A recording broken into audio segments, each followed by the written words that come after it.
Buenas tardes, estudiantes del Centro Preuniversitario de la Universidad Nacional Mayor de San Marcos. Los saluda cordialmente el profesor Wilber Almonte. Soy responsable del servicio de consultas académicas. Mi horario de atención el día de hoy es de 3 de la tarde a 5 de la tarde. Así que los espero para que ingresen a este servicio y me hagan las preguntas que ustedes consideren pertinentes. Voy a resolver las preguntas que corresponden a la semana número 15, que es la que se viene desarrollando tanto en el ciclo ordinario como especial. Les pido por favor que me brinden unos segundos para compartir el archivo. No se vayan.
Bueno, creo que ya se puede visualizar el documento que estoy compartiéndoles a través de mi pantalla.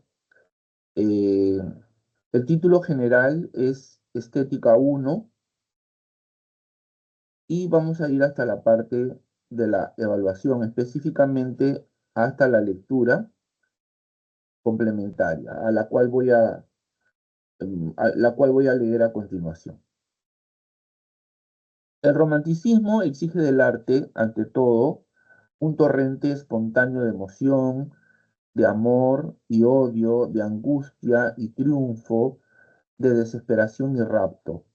Se contenta y hasta se deleita con imágenes vagas y nebulosas, con un estilo sugestivo pero desigual, con sugerencias borrosas, con palabras y frases aproximadas, con bosquejos túrbidos y violentos.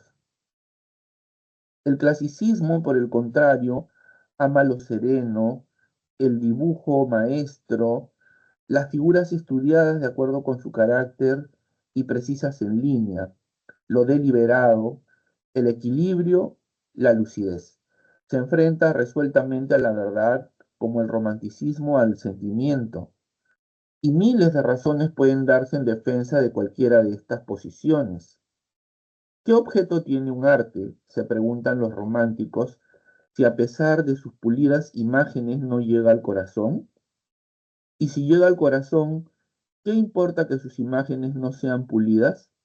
Pero sus enemigos contestarán, ¿de qué sirve esta excitación emotiva si la mente no logra encantadoras imágenes en donde descansar?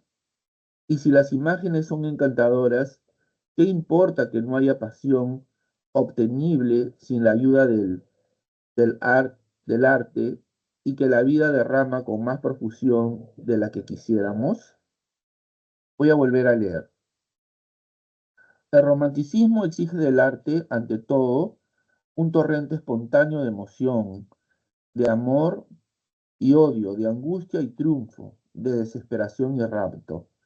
Se contenta y hasta se deleita con imágenes vagas y nebulosas, con un estilo sugestivo pero desigual, con sugerencias borrosas, con palabras y frases aproximadas, con bosquejos túrbidos y violentos. El clasicismo, por el contrario, ama lo sereno, el dibujo maestro, las figuras estudiadas de acuerdo con su carácter y precisas en línea, lo deliberado, el equilibrio, la lucidez. Se enfrenta resueltamente a la verdad, como el romanticismo al sentimiento, y miles de razones pueden darse en defensa de cualquiera de estas posiciones. ¿Qué objeto tiene un arte? Se preguntan los románticos, si a pesar de sus pulidas imágenes no llega al corazón. Y si llega al corazón, ¿qué importa que sus imágenes no sean pulidas? Pero sus enemigos contestarán, ¿de qué sirve esta excitación emotiva si la mente no logra encantadoras imágenes en donde descansar? Y si las imágenes son encantadoras, ¿qué importa que no haya pasión obtenible sin la ayuda del arte y que la vida derrama con más profusión de la que quisiéramos? De la lectura anterior es posible inferir que el autor hace referencia a la teoría. La respuesta se encuentra en la alternativa B de Barco, de Hegel y el desarrollo histórico del arte. Hegel distingue tres etapas del arte: simbólico, clásico y romántico. En la última etapa es donde el espíritu alcanza su máxima expresión. Claro, porque acá eh, no se está hablando un poco acerca de las diferentes etapas por las que atraviesa el arte, ¿no? Eh, Habla sobre el clasicismo, sobre la oposición entre el clasicismo y el romanticismo, ¿no? Eh, pero también hay una alusión, digamos, ¿no? Al triunfo de lo espiritual, ¿no? Lo espiritual como lo preponderante en el arte, ¿no? Porque, por ejemplo, en, en la lectura se dice, ¿qué objeto tiene un arte? Se preguntan los románticos si a pesar de sus pulidas imágenes no llega al corazón. ¿Y qué es lo que llega al corazón? ¿No es acaso el sentimiento, ¿no? Como una manifestación de lo espiritual? Y si llega al corazón, ¿qué importa que sus imágenes no sean pulidas? Pero sus enemigos contestarán, ¿de qué sirve esta excitación emotiva si la mente no logra encantadoras imágenes en donde descansar? Y si las imágenes son encantadoras, ¿qué importa que no haya pasión obtenible sin la ayuda del arte? Claro, ¿no? Entonces, ahí hay claramente una alusión a la teoría estética del gran Hegel, ¿no? Pasamos a los ejercicios propuestos. En una exposición, un estudiante afirma que es imposible que las obras de arte no surjan desde la serenidad racional, sino que se crean desde una fuerza vital, embriagadora y transgresora. Además, asegura que solamente mediante este proceso han surgido las obras de arte más importantes de la humanidad. Se infiere que este punto de vista guarda relación con, a ver, volvamos a leer. En una exposición, un estudiante afirma que es imposible que las obras de arte no surjan desde la serenidad racional, sino que se crean desde una fuerza vital embriagadora y transgresora. Además, asegura que solamente mediante este proceso han surgido las obras de arte más importantes de la humanidad. Infiere que este punto de vista guarda relación con A. Kant en su estética a partir de la universalidad, B. Hegel y su concepto de lo bello, artificial absoluto, C. Hume, ya que las emociones son de cada persona, D. Nietzsche y el arte como manifestación dionisíaca, E. Platón en vista de que el arte es una mera imitación. Bueno, como podemos apreciar, la respuesta está en la alternativa de Nietzsche y el arte como manifestación dionisíaca. Según Nietzsche, para que exista arte, el ser humano se sumerge en el trance de lo dionisíaco. El arte es una superación del nihilismo a través de la instauración de nuevos valores. Claro, aunque Nietzsche no escribió como tal una obra dedicada a la estética, En muchas de sus obras hay alusiones, ¿no?, al fenómeno artístico, ¿no?, y a la obra de arte. En estas alusiones, Nietzsche sostiene que, en efecto, el artista, ¿no?, se sumerge en el trance de lo dionisiaco, ¿no? Para que haya arte, eh, tenemos que sumergirnos en lo dionisiaco. A todo esto es bueno, o creo que sería importante aclarar la diferencia entre lo dionisiaco y lo apolíneo como oposición a este concepto, ¿no? Bueno, Nietzsche sostiene que la Grecia antigua estuvo regida por dos principios, ¿no? Eh, el principio dionisiaco y el apolíneo, ¿no? Lo dionisiaco representa lo instintivo, lo vital, ¿no?, lo pasional, ¿no? Representa, digamos, lo biológico, las pasiones, ¿no? Lo apolíneo, por lo contrario, representa la medida, ¿no? La lógica, el lenguaje, ¿no?, el orden, ¿no? La perfección, ¿no? Ahora, según Nietzsche, la cultura de los griegos en la antigüedad estuvo regida por estos, digamos, por estos principios, pero a partir de Sócrates, ¿no?, en adelante se rompe, digamos, ese equilibrio y empieza a regir fundamentalmente el espíritu apolíneo, ¿no? Con lo cual se produce una, eh, digamos, eh, se produce una transmutación de valores de acuerdo con lo cual los valores vitales, los valores instintivos quedan relegados, ¿no? Quedan a un segundo plano. Y más bien los valores que expresan la medida, ¿no? El orden, la ciencia, el lenguaje, la lógica, es lo que cobra importancia, ¿no? Nietzsche dice que de que este fenómeno ha sido perjudicial porque ha creado una crisis eh, muy, una crisis bastante significativa para la cultura occidental. Este, la crisis que experimenta a partir de ahí la cultura occidental está relacionada con este hecho, ¿no?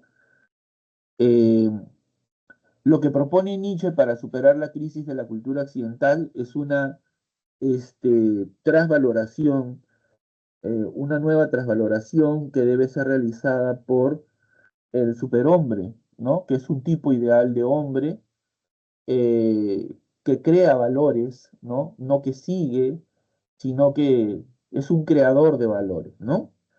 ¿Esto qué tiene que ver con lo que estamos hablando? Bueno, dije que era necesario hablar acerca de lo dionisiaco por oposición a lo apolíneo, ¿no? Pues bien, Nietzsche dice que el ser humano para crear arte necesita sumergirse en el trance de lo dionisiaco. Eso significa que lo dionisiaco ayuda a que aflore el sentimiento, la pasión, ¿no?, que se anida en el ser humano, ¿no? Y que podemos expresarlo a través de la obra de arte. Pero por otro lado, el arte, según Nietzsche, es una forma de superar el nihilismo, ¿no? El nihilismo en el sentido como negación de valores, ¿no? Nihil quiere decir nada, ¿no? El nihilismo en cierto sentido es una negación de los valores. Y el arte, ¿no?, desde la perspectiva nietzscheana, más bien busca crear nuevos valores. El arte, digamos, permite la creación de nuevos valores, ¿no? Como una forma entonces de superación del nihilismo imperante en la época actual, ¿no? Que es una época caracterizada por el nihilismo, o sea, la negación de los de los valores, ¿no? Bueno, le doy la bienvenida a Angelina. ¿Qué tal, Angelina? Buenas tardes. ¿En qué te puedo ayudar?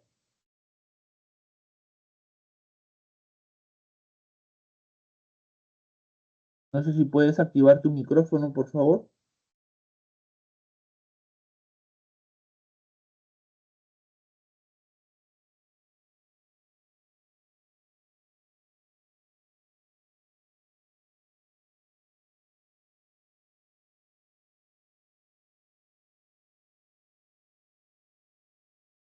Hola, hola, Angelina. Buenas tardes, profesor. ¿Qué tal? Buenas tardes. ¿En qué te puedo ayudar, Angelina?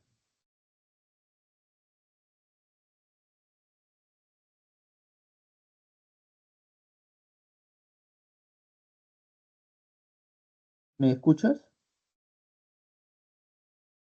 ¿Me podría explicar un poquito más sobre lo que es la valoración y los juicios estéticos? ¿La valoración y los juicios estéticos en algún autor en específico o en general? En general, si se podría, por favor. Ya, mira, estoy compartiendo, mejor dicho, la separata que corresponde a esta semana. Si tú me indicas en qué parte, yo te lo explico. ¿En qué parte? Es un poquito más abajo. Ahí. Ah, ya, ya. Entonces, a ver, dice, todas las obras de arte son portadoras de contenidos sobre la base de los cuales las valoramos de una determinada manera. Repito, todas las obras de arte son portadoras de contenidos sobre la base de los cuales las valoramos de una determinada manera. O sea, toda obra de arte, ya sea en la pintura, en la escultura, ¿no? Pertenezca a una corriente como el expresionista, el impresionista, etcétera, todas las obras de arte portan un contenido y en base a ese contenido, ¿no? Nosotros las valoramos de una determinada manera, o sea, a favor o en contra, ¿no? Sea arte abstracto, sea arte clásico, sea arte romántico, sea simbolista, ¿no? O sea, toda obra es portadora de un contenido y por ello las valoramos de una determinada manera. Precisamente esto es lo que origina los juicios estéticos, los cuales nos permiten atribuir una o más cualidades estéticas a los objetos. Los juicios estéticos son expresiones como, por ejemplo, ¿no? A ver, eh, la Gioconda de Leonardo da Vinci es una obra caracterizada por la perfección, por ejemplo, ¿no? Ese es un juicio estético, ¿me entiendes? O, por ejemplo, eh, El grito de Edvard Munch es una obra que expresa, que tiene un gran valor artístico porque expresa el horror, la angustia del mundo moderno, por ejemplo. ¿Me entiendes? Esos son juicios estéticos. ¿Se entendió? Sí, profesor. Mira, los juicios estéticos se diferencian de otros tipos de juicios porque a través de los juicios estéticos tú das a conocer la apreciación que te causa una obra de arte, ¿entiendes? Ese sería según nuestro punto de vista. Claro, claro que sí, según nuestro punto de vista, efectivamente. Tú das a conocer tu apreciación, ¿no? Tu apreciación. ¿Está claro? Sí, correcto, profesor. Muy bien. Le doy la bienvenida a Audrey. Buenas tardes. Angelina, no sé en qué más te puedo ayudar, por favor. Tenemos hasta las 5 de la tarde, o sea, tenemos tiempo, así que si ustedes me hacen preguntas, yo encantado de poder ayudarles.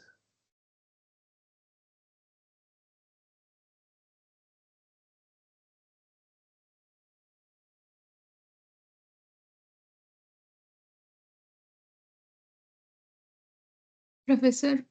tengo ¿Qué una tal, Audrey? pregunta. Buenas tardes. ¿Qué tal? ¿Se podría considerar verdadero o falso decir que los actos valorativos por su naturaleza dogmática son realizados de manera irracional? A ver. Nuevamente, repite, por favor. Sí, dice, los actos valorativos por su naturaleza dogmática son realizados de manera irracional. Ya, pero esa es una opinión. Ese es un punto de vista, ¿no? Esa es una opinión. ¿Cómo así? O sea,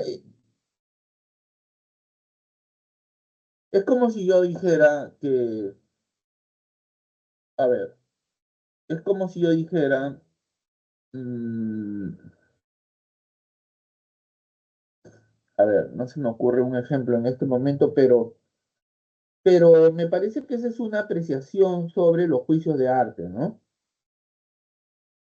Sí, justamente aquí la pregunta es sobre verdadero y falso y el A tema ver, ¿puedes es, enviarla mejor para ya, a analizarla? ver un momento, ya. Sí, mejor.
Por tu parte, Angelina, ¿tienes alguna pregunta?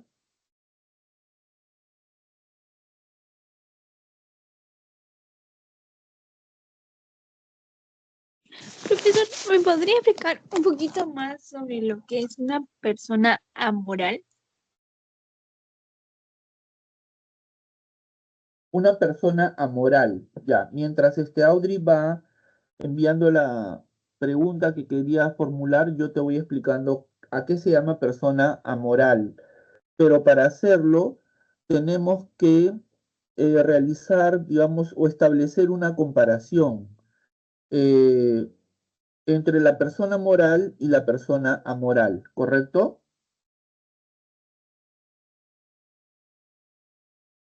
¿Correcto, Angelina?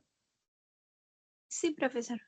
Mira, la persona moral es el ser humano que posee tres requisitos, ¿ya? O que posee tres características, mejor dicho, ¿no? Para que tú seas una persona moral, tienes que cumplir con tres condiciones. Uno, tener conciencia moral. ¿Qué es la conciencia moral? Es diferenciar lo bueno de lo malo. Por ejemplo, hay enfermos graves de la mente que ya no distinguen la realidad, no distinguen qué es bueno, qué es malo, ¿no? Por ejemplo, ¿no? Entonces, la primera condición es que tengamos conciencia moral, o sea, que podamos distinguir lo bueno de lo malo.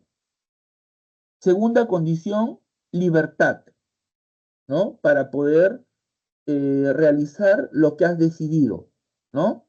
En eso consiste la libertad, en tener dos o más alternativas entre las cuales elegir, ¿correcto? Y la tercera condición es la responsabilidad, o sea, que seas capaz de asumir las consecuencias de tus acciones, de tus elecciones, ¿correcto? En este sentido, la persona moral puede comportarse moralmente o inmoralmente, ¿correcto? Se comporta moralmente quien actúa de acuerdo con la norma moral. Si la norma moral dice, no mientas, no robes, y yo no miento ni robo, pues me estoy comportando moralmente, ¿no? Se comporta inmoralmente aquel que eh, a sabiendas de lo que va a hacer está malo, decide hacerlo. Por ejemplo, yo sé que robar es malo, pero igualito lo hago. Yo sé que mentir es malo, pero igual lo hago. Entonces, me comporto de manera inmoral porque estoy transgrediendo la norma, ¿no? La norma moral. Ahora sí viene lo que es la persona amoral. Amoral es aquel que no posee conciencia y o libertad, ¿correcto? No tiene conciencia y o libertad, ¿no? Eh, no tiene conciencia que le permita distinguir entre lo bueno y lo malo, ¿ya? O no tiene libertad para hacer lo que quiere.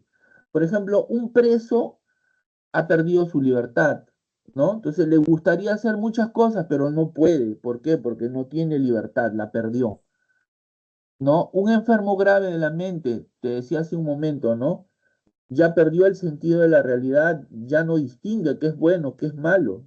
Entonces, ahora, como la persona moral carece, ¿no? de conciencia moral y o carece de libertad, entonces no podemos responsabilizarla, no es sujeto pasible de responsabilidad.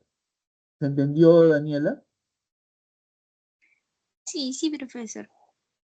Perdón, Angelina.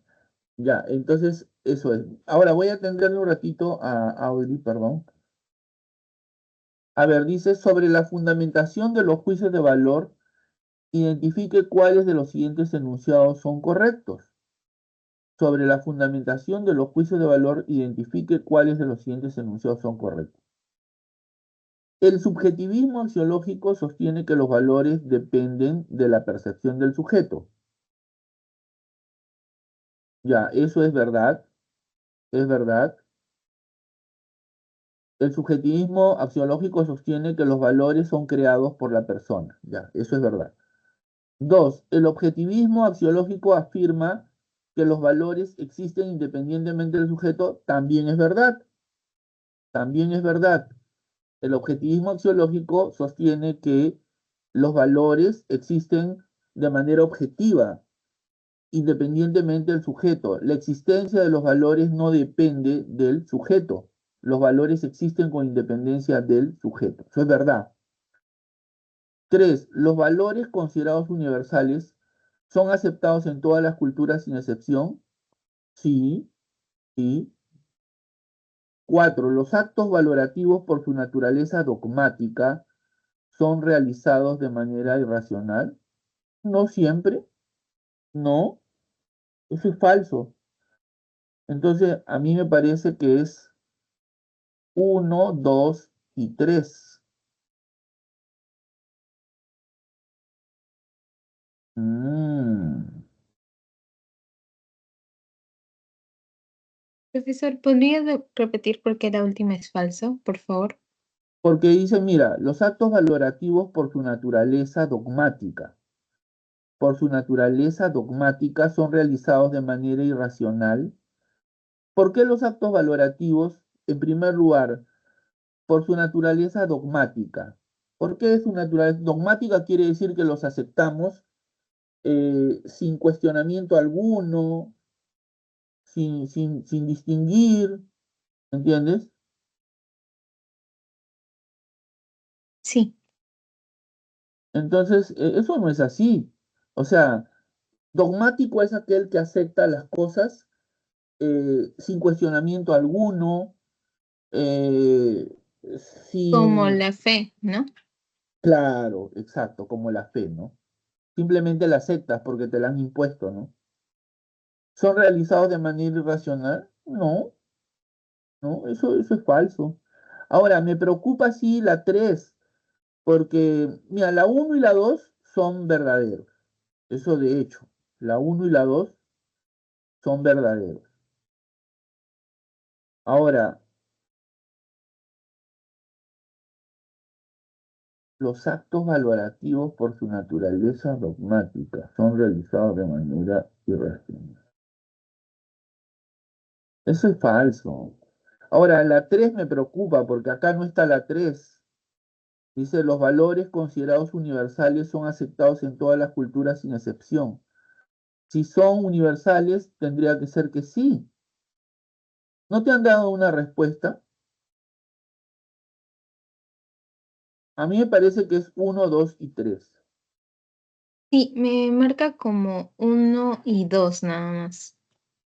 Claro, pero ¿por qué la 3 no sería si dice los valores considerados universales son aceptados en todas las culturas sin excepción?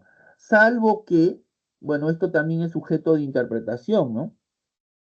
Quien ha hecho esta Justo, pregunta considere que los valores universales son aceptados por una comunidad, ¿no? En ese sentido son universales, ¿no? O sea, por una cultura, por ejemplo, en la cultura occidental, pero no necesariamente en la cultura oriental. En ese sentido, sí, ¿no? Pero eso es, no sé, así como está planteada, es un poco dudosa, ¿no? Porque dice, los valores considerados universales son aceptados en todas las culturas sin excepción. claro, hay ambigüedad en todo Hay caso. ambigüedad, claro, porque tendría que ser que sí, ¿no? Tendría que ser que sí, porque si son universales, entonces todas las culturas las tienen que aceptar, salvo que quien haya escrito esto interpreta que la universalidad solo se entiende para los miembros de una comunidad, de una cultura. ¿Me entiendes? O sea, por ejemplo, en el Tahuantinsuyo todos aceptaban pues, ciertos valores, ¿no? Ya en ese sentido son universales, pero no le podías exigir a los europeos españoles que compartan, porque es otra cultura. Pero eso es, me parece que hay ambigüedad en esta pregunta. Yo diría que así como está planteada sería uno, 2 y 3. ¿Me entiendes? Claro, en Y todo repito, caso, y repito sí, por qué. Porque el subjetivismo axiológico sostiene que los valores los crea el hombre, ¿no? Que los valores dependen de la percepción del sujeto. Por ejemplo, a ver, ¿a ti te gusta la Coca-Cola? sí, Te pregunto, Audrey, ¿me escuchas? sí, profesor, le A ti te, comentaba que sí. bueno, a mí no. Estoy solamente poniendo un ejemplo, ¿no? No quiere decir que sea. ¿A ti te gusta el arroz con pollo? Tú puedes, sí, bueno, a mí no. Entonces, el subjetivismo dice, ¿no? Que del hecho de que el hombre, ¿no? Tenga diferentes pareceres sobre un mismo objeto, se sigue que los valores dependen de él, que él es quien los crea. ¿Entiendes? En cambio, el objetivismo axiológico afirma que los valores existen independientemente del sujeto y el sujeto simplemente los descubre en el objeto. Los descubre, no los crea, los descubre. El hombre no le atribuye valor a algo. Por ejemplo, como un arroz con pollo y digo, está rico este arroz con pollo. Yo le estoy atribuyendo el valor. No. El objetivismo dice, no, tú no le atribuyes nada. El valor está en el objeto y tú solo lo descubres. ¿Entiendes? O sea, y cuando cambia el objeto, cambia tu apreciación. Es la prueba de que los valores son objetivos. Por ejemplo, me gustaba un polo, ¿no? Y ahora ya no me gusta. ¿Qué pasó? ¿Por qué ahora ya no te gusta? ¿Por qué cambió tu valoración? Ah, porque el polo se ha envejecido, se ha estirado, ha perdido su color, qué sé yo, ¿no? Entonces, los cambios en el objeto generan cambios en las valoraciones. la prueba de que el objeto determina el valor, no el sujeto. ¿Se entendió? Sí, profesor. Muy bien, Audrey, espero haber sido claro. No sé si tienes alguna otra pregunta.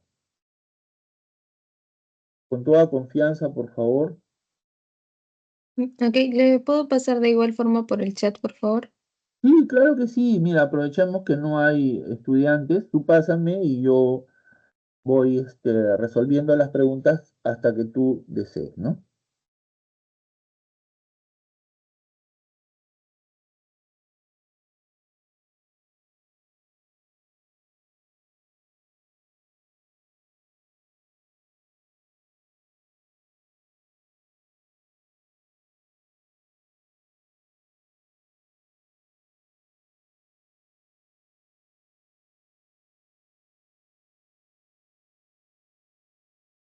Ya, a ver, dice, si en una disciplina formal como la geometría euclidiana, repito, si en una disciplina formal como la geometría euclidiana consideramos los axiomas verdaderos, entonces los teoremas deducidos del sistema son,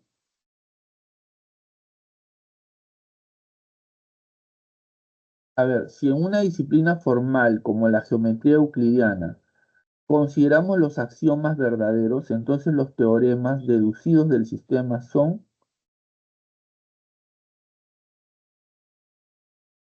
tendrían que ser válidos o verdaderos. Bueno, más propiamente válidos, ¿no?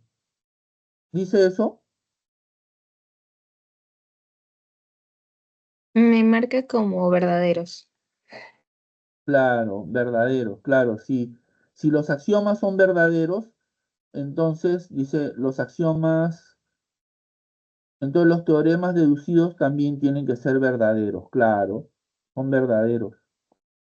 Es que, de acuerdo con la lógica, si las premisas son verdaderas, entonces la conclusión también es verdadera.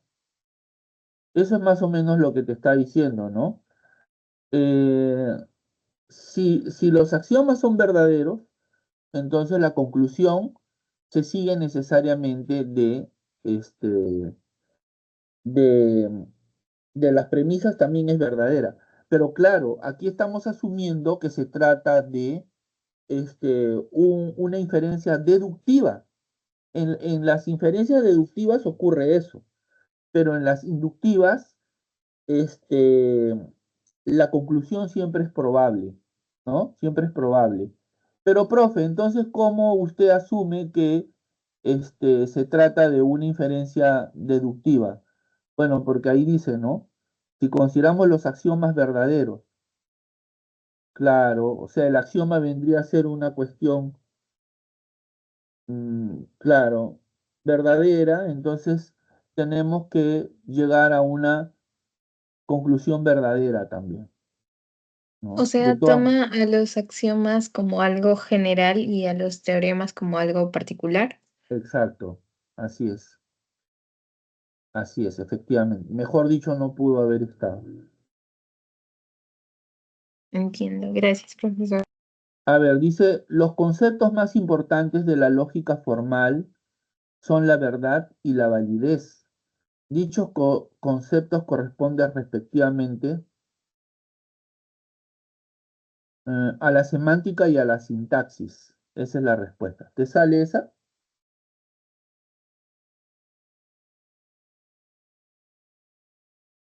Sí. Claro, porque mira, la verdad solo se predica de las proposiciones, ¿correcto? O sea, por ejemplo, si yo digo, el sol es una estrella, esa proposición es verdadera. Si yo digo, Lima es la capital de Brasil, es una proposición pero falsa, ¿no? Si yo digo, los leones son carnívoros, es una proposición verdadera, ¿no? Entonces, las proposiciones solo se predican eh, perdón, la verdad solo se predica de las proposiciones.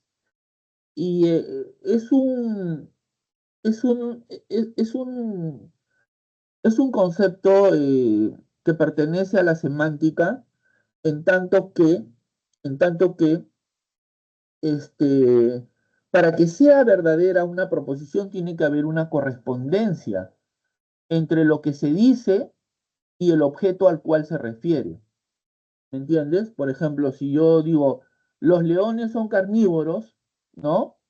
Y yo digo, los leones son carnívoros. Ah, vamos a ver si es que en efecto son carnívoros. Si lo son, ah, esa proposición es verdadera, ¿no? Entonces, la semántica tiene que ver con la correspondencia que hay entre lo que se dice y lo que es, ¿no? En cambio, la validez solo se predica de los razonamientos, ¿no? O sea, yo no podría decir este razonamiento es verdadero, porque no estaría hablando con propiedad. Los razonamientos o son válidos o son inválidos, pero nunca verdaderos o falsos. Por ejemplo, si yo digo, si todos los hombres son mortales y Sócrates es hombre, entonces Sócrates es mortal.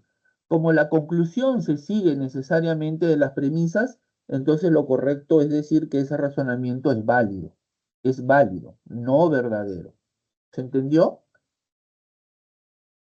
Sí, profesor, gracias. Listo.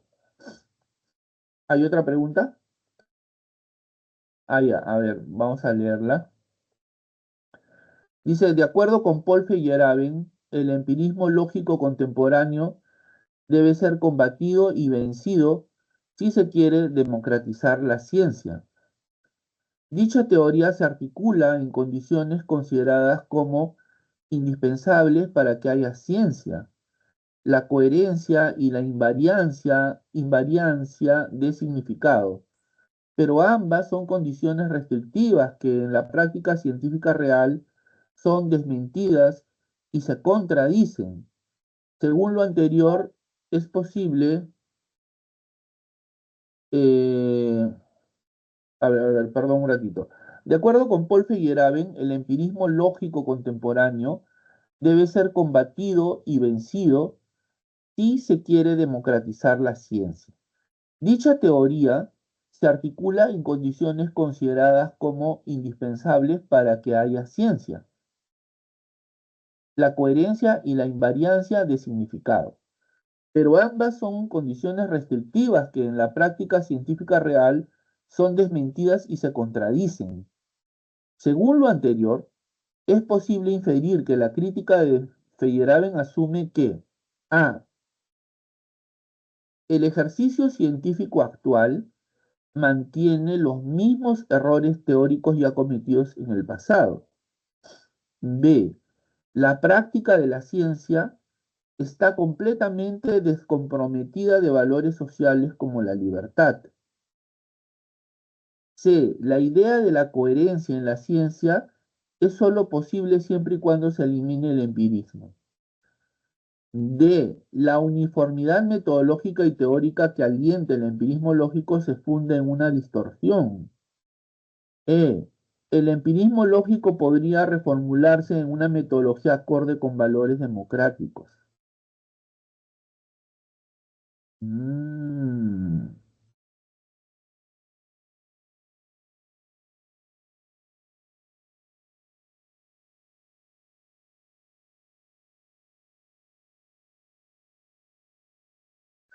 Yo estoy entre la D y la E.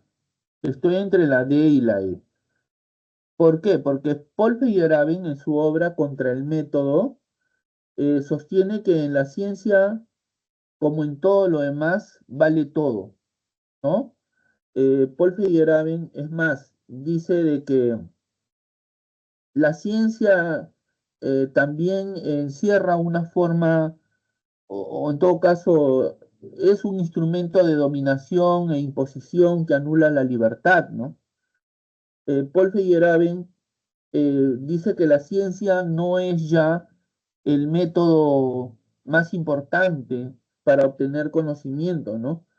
Que, por ejemplo, otras prácticas como el chamamismo tendrían, de acuerdo con lo que dice, el mismo valor que la ciencia, ¿no?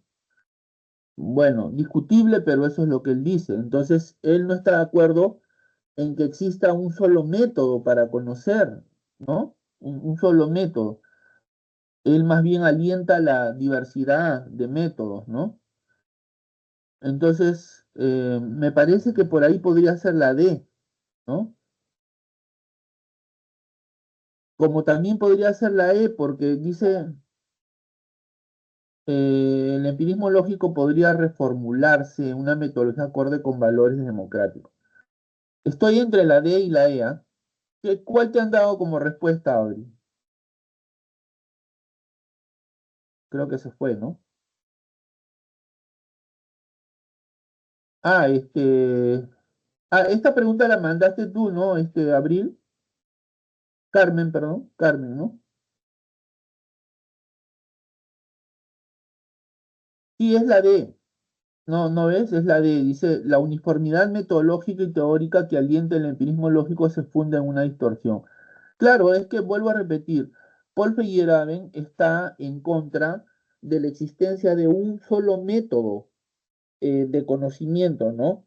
Feyerabend, según sus críticos, sus detractores, eh, alienta el anarquismo epistemológico, el anarquismo en la ciencia. ¿Qué significa eso? Anarquía quiere decir que no hay un solo poder, que no hay un solo gobierno, ¿no? O sea, se acabó la tiranía de la ciencia para Feyerabend, ¿no? Este, la ciencia no es ya, según Feyerabend, el conocimiento por excelencia, el único método, ¿no? Para obtener conocimiento. Se puede obtener conocimiento de otras formas tan válidas como la ciencia. Eso es lo que dicen, ¿no? Por eso es que su obra se llama precisamente Contra el método, ¿no? Contra el método, ¿no? ¿Se entendió, Carmen?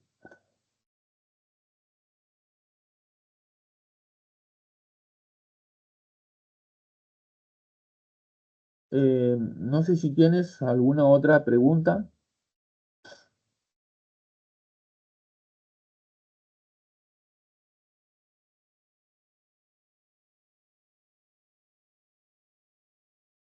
Ah, ya, acá veo. El filósofo español José Ortega y Gasset sostiene que el hombre no tiene naturaleza, sino historia. De acuerdo con tal afirmación, cabe inferir que el enfoque filosófico de Ortega y Gasset pone de relieve la intelectualización radical de la vida humana, el signo de contradicción en la esencia del hombre, el valor del origen metafísico de la vida del hombre, el carácter dinámico. Claro, esa es la respuesta, el carácter dinámico de la condición humana, ¿no? Claro, José Ortega y Gasset, es un filósofo español eh, importante, ¿no? Autor de grandes obras como La rebelión de las masas, España invertebrada, bueno, etcétera, etcétera, ¿no? Ortega y Gasset adopta, digamos, una perspectiva que viene ya de atrás con filósofos pertenecientes al existencialismo. Acuérdate que los existencialistas decían que la existencia precede a la esencia, ¿no? En este sentido, criticaron siglos eh, de historia de la filosofía, porque los filósofos griegos de la antigüedad buscaban la esencia del hombre, ¿no? Para Aristóteles esa esencia está en la razón, qué sé yo, ¿no? Pero vienen los existencialistas y sostienen que el hombre antes que ser esencia es existencia. El hombre primero existe y la esencia es eso que el hombre va forjando con sus actos, con su vida, ¿no? ¿No es cierto? Ahora, viene Ortega y Gasset, ¿no? Toma nuevamente esa perspectiva de pensamiento, reactualiza, digamos, ese debate con los filósofos de la antigüedad y dice que el hombre, antes que tener esencia, ¿no? Tiene historia. Antes que tener naturaleza, el hombre tiene historia, ¿no? ¿Se entendió?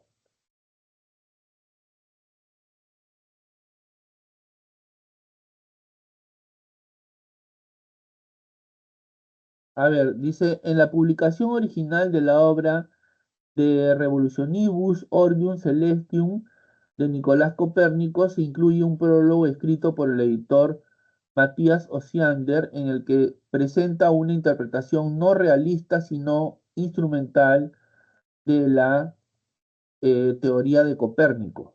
Sin embargo, es sabido que ni Johannes Kepler ni Galileo Galilei aceptaron tal interpretación instrumentalista, pues esta suponía que, a ver otra vez, en la publicación original de la obra de Revolutionibus Orbium Celestium de Nicolás Copérnico se incluye un prólogo escrito por el editor Matías Osiander, en el que presenta una interpretación no realista, sino instrumental de la teoría de Copérnico.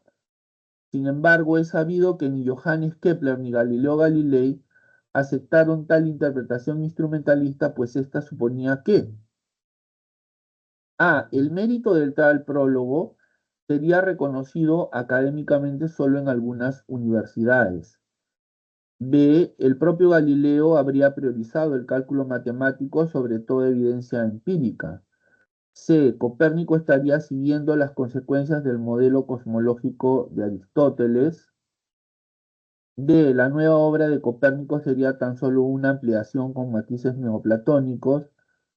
Copérnico habría traicionado su compromiso de una descripción objetiva de la realidad.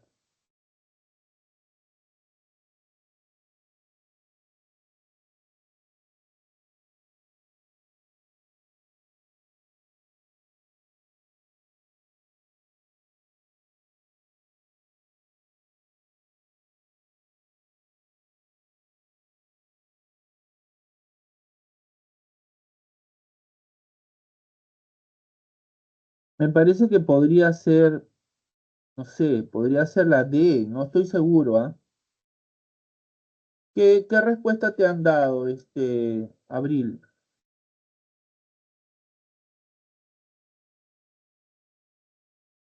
¿Tienes la respuesta de esta?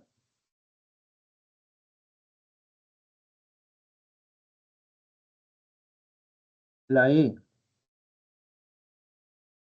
A ver, nuevamente. Copérnico habría traicionado su compromiso de una descripción objetiva. Ah, ya, ya entiendo.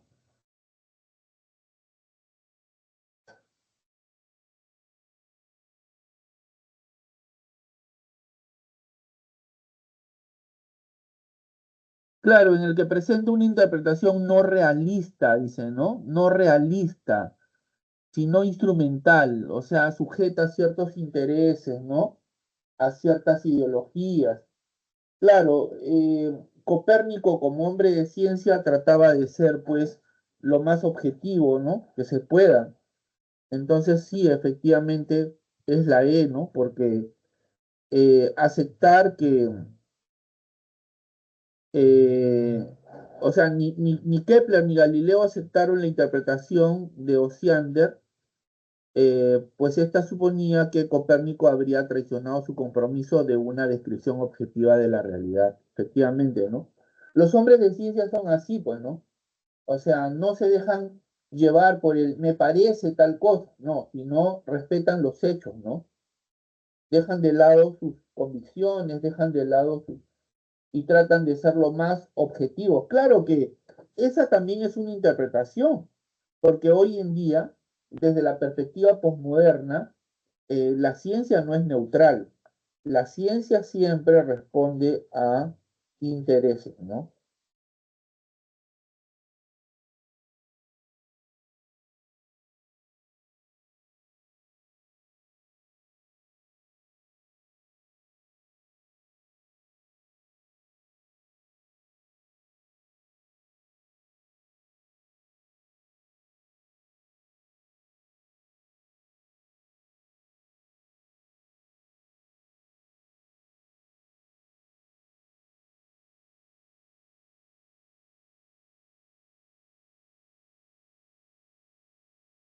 ¿Se entendió?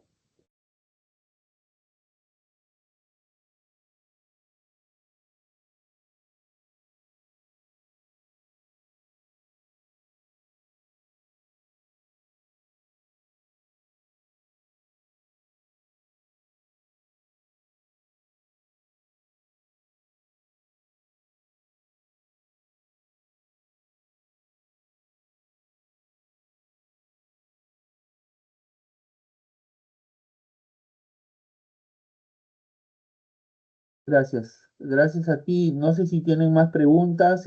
Audrey, bienvenida nuevamente. Carmen, si gustas, puedes seguir haciendo preguntas. Depende de ustedes, ¿no?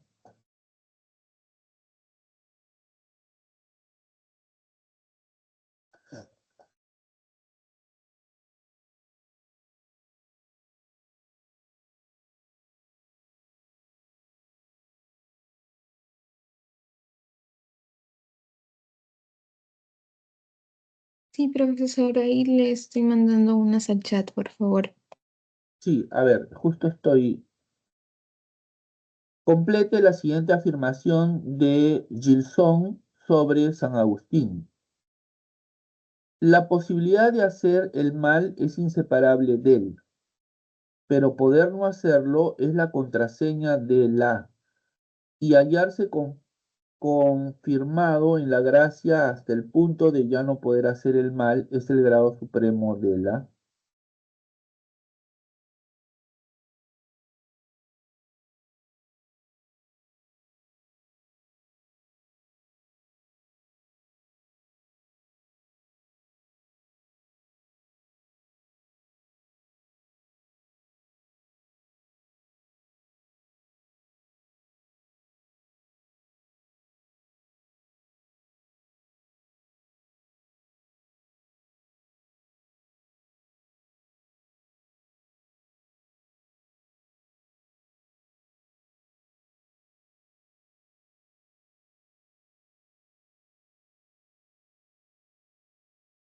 Mm, A ver, un ratito ya, por favor.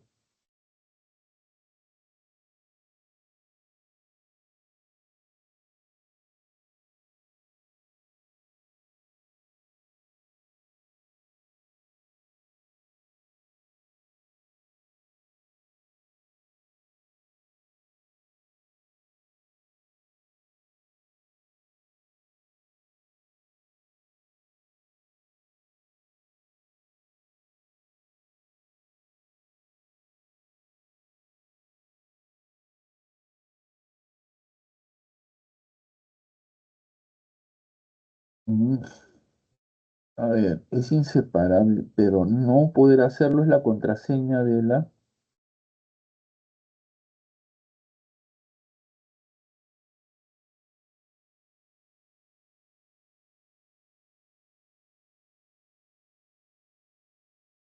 Me parece que es la EA, no sé, tengo duda, pero me parece que la posibilidad de hacer el mal es inseparable del libre albedrío. El libre albedrío es, eh, digamos,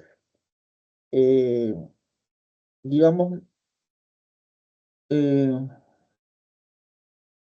Creo es que lo es la libertad que tiene cada uno y para la poder decidir responsabilidad. cómo obrar, cómo hacer, claro, cómo Claro, obrar, ¿no?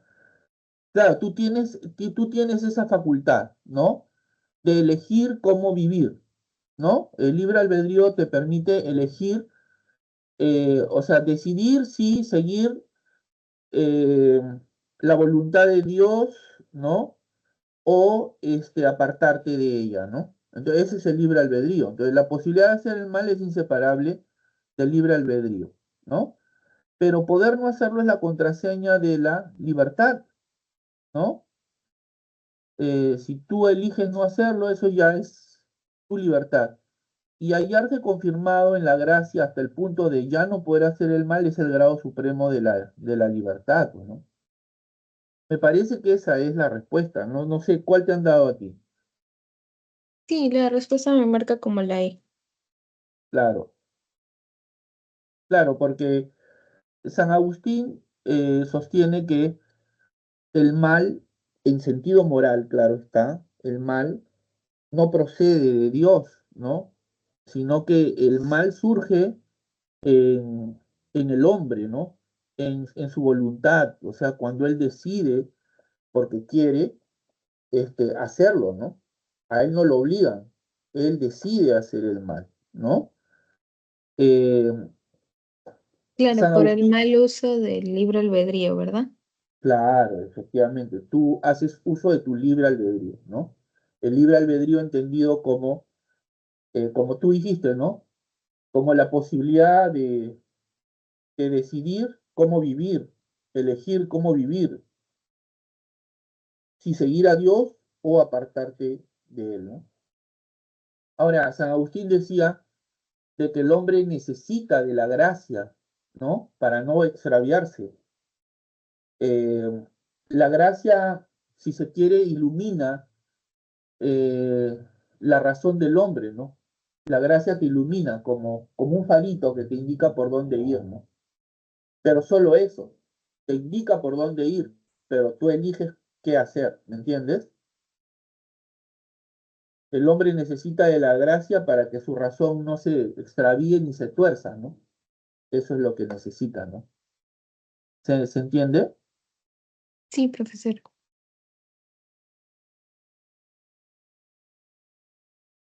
A ver, vamos con la otra. Dice, Ana, una estudiante universitaria, está considerando comprar un teléfono nuevo. Durante su búsqueda se encuentra con varios modelos que varían en precio y características. Ana se siente atraída por un modelo en particular que es bastante costoso. Sus amigos opinan que es demasiado caro y que hay opciones más económicas con características similares. Ana valora el diseño y la marca del teléfono, considerándolos indicativos de calidad y estatus social. Este escenario lleva a Ana y a sus amigos a discutir no solo sobre las características objetivas del teléfono, sino también sobre los valores personales que influyen en sus preferencias y decisiones de compra. Desde la perspectiva del subjetivismo axiológico, ¿cómo se puede interpretar la preferencia de Ana por el teléfono más caro? A. Su decisión es completamente objetiva y se basa en la superioridad de las características tecnológicas del teléfono. Esa es la respuesta, ¿no? La A, porque ahí veo un asterisco, ¿no? ¿Esa te han dado? Sí, profesor. ¿Cuál es la pregunta entonces? ¿Por qué es esa la respuesta? Sí, porque, bueno, según yo, mi respuesta sería la C. Su preferencia se basa en sus percepciones personales y emociones que asocia con el diseño y la marca del teléfono. Por eso, ya, a Sí. ver,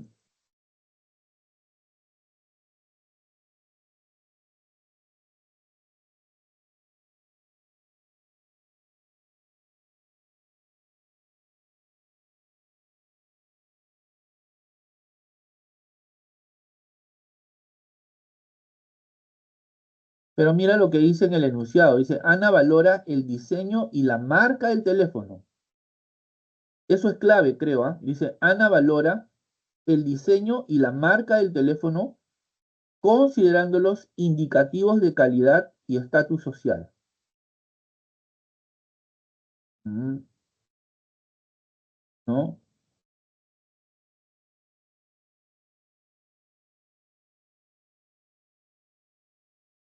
Entonces, si Ana valora el diseño y la marca del teléfono, es porque objetivamente es así, ¿no?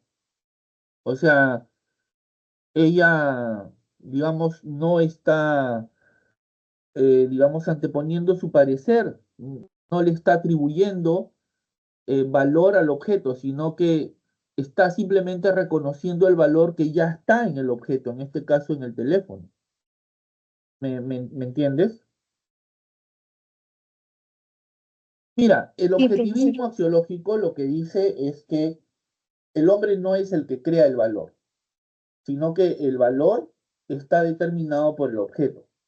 El hombre lo único que hace es descubrir el valor del objeto, ¿no? Solo lo descubre, solo lo reconoce, ¿no?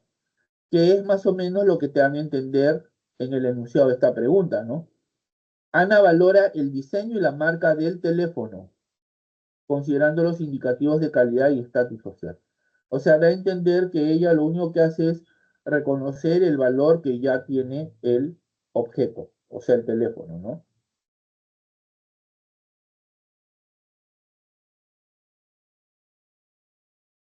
Sí, profesor, comprendo. Gracias. Sí, esa es la respuesta, ¿no?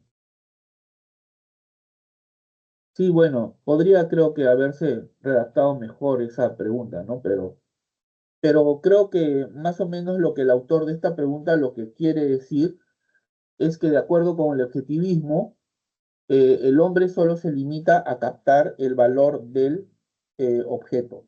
No es el hombre quien crea el valor, sino que el objeto posee un valor por sí mismo que debe ser reconocido, debe ser descubierto por el hombre, ¿no? Esa es la idea, ¿no? ¿Correcto? Sí, profesor, gracias.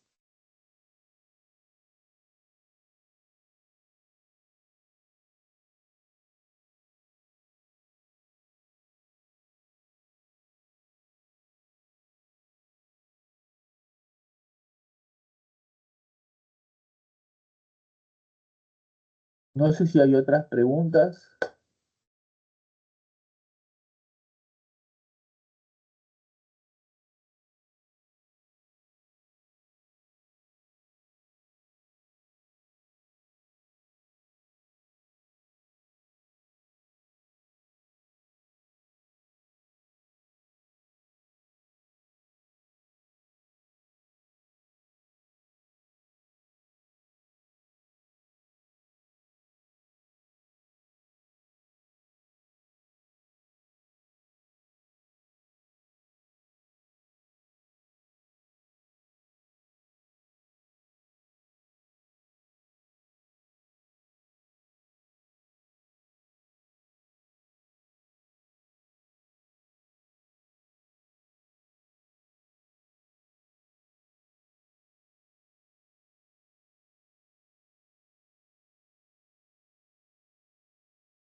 Profesor, ¿podría hacer un recordatorio a qué se refiere con empirista, por favor? Claro. Audrey, ¿o quién me habló? Sí, profesor Audrey. Ah, empirista es aquel que sostiene que eh, el conocimiento está determinado por la experiencia. El conocimiento se origina en la experiencia, ¿no? Lo empirista se refiere a lo que depende de la experiencia sensible, ¿no? A eso se refiere. Por ejemplo, mira, en la historia de la filosofía hay muchos filósofos empiristas, escuelas filosóficas, perdón, que este, han tomado partido por el empirismo. Conocido es el caso del empirismo del siglo XVII, ¿no? Liderado por John Locke, eh, y que tenía, digamos, entre sus filas a otros filósofos importantes como David Hume o el mismo obispo de Berkeley, ¿no? Quienes decían de que el conocimiento surge de la experiencia sensible, ¿no? Eh, todo conocimiento surge de la experiencia, ¿no? Recuerda la famosa frase, no hay nada en el entendimiento que antes no haya estado en los sentidos, ¿no? O por ejemplo esta otra que también es importante, ¿no? Eh, la mente al nacer es como una tabula rasa, o sea, como una página en blanco, ¿no? En esa página en blanco, sobre la base de la experiencia o con base en la experiencia es que se van grabando las ideas en la mente del hombre, ¿no? Se van grabando, ¿no?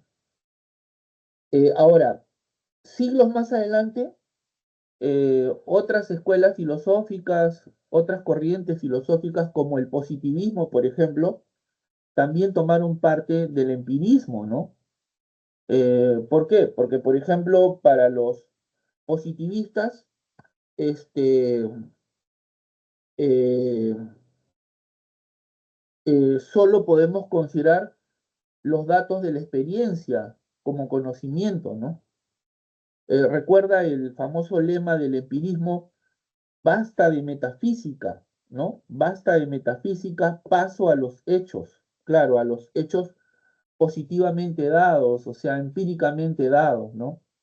Hay que dejar de lado las cuestiones metafísicas como Dios, el alma, que son inobservables, ¿no?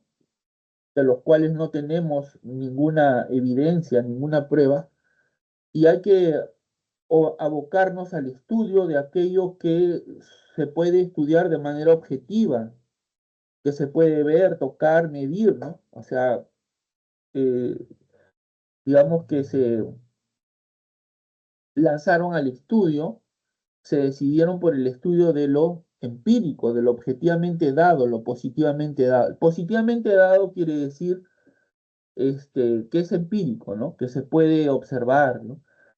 Hechos positivos para ellos son todos aquellos hechos que se pueden observar, medir, ¿no? Por ejemplo, puedo medir cuánto demora un corredor en recorrer, por decir, 1 kilómetro o 2 kilómetros, ¿no? Este, Se puede medir la talla, el peso, ¿no? Puedo determinar si paso mi mano por cómo es una superficie, ¿no? Si es áspera, si es porosa, si es lisa, ¿no? Entonces, los filósofos positivistas tomaban como base el empirismo de los empiristas de siglos atrás, ¿no? Digamos que esa fue la herencia que recogieron en términos filosóficos, ¿no? Espero haber Claro, sido claro este audio. Sí, profesor, y como un dato adicional, no sé si me estoy confundiendo, pero lo opuesto a esto sería el racionalismo, porque su base es la razón, y al unir ambas posturas se llega al criticismo. ¿Es así? Claro, el criticismo lo que hace es eh, realizar una síntesis entre lo racional y lo empírico, ¿no? Kant es el filósofo que, digamos, desde su perspectiva criticista, eh, observó las posiciones tanto del empirismo como del racionalismo y llegó a la conclusión de que ambas posiciones son reduccionistas, pero también excluyentes, porque una posición excluye a la otra.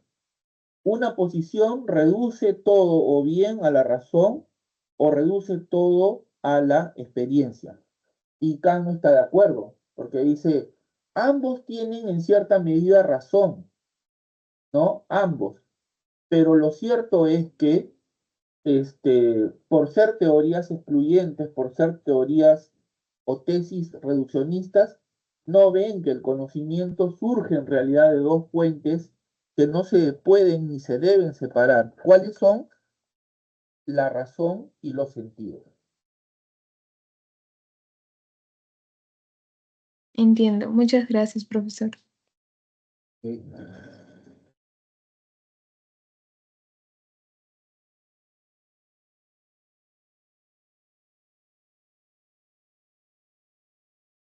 ¿Qué tal, Edwin? Buenas tardes, bienvenido a la sesión de consultas académicas. ¿En qué te puedo ayudar? Dice Hola, si tienes- buenas.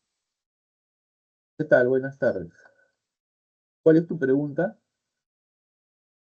Ah, Mi pregunta es sobre esta semana. No comprendo bien el texto de la lectura complementaria. Ah, de esta semana, ¿no?